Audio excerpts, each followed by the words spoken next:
ரசூலுல்லாஹி ஸல்லல்லாஹு அலைஹி வஸல்லம் இடத்திலே கேட்கப்பட்டது, எங்களுடைய பெற்றோர்கள் இறந்ததற்கு பிறகும் அவர்களுக்கு செய்ய வேண்டிய உரிமைகள் உண்டா, கடமைகள் உண்டா?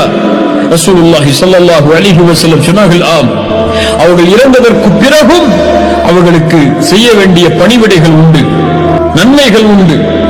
அவர்களுக்காக துஆ செய்வது, பிரார்த்தனை செய்வது, அவர்களுடைய பாவங்களுக்காக மன்னிப்பை தேடுவது, அவர்கள் வாக்குறுதிகள் அளித்திருந்தால் அதை நிறைவேற்றுவது என்று கூறிவிட்டு சொன்னார்கள்,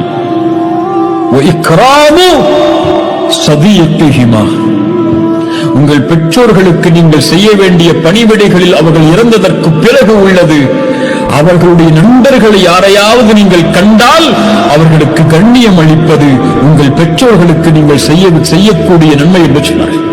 அவருடைய நண்பர்கள் உயிரோடு இருந்தால் அவர்களை கண்ணியப்படுத்துங்கள் என்று ரசூலுல்லாஹ் சொன்னார்கள்.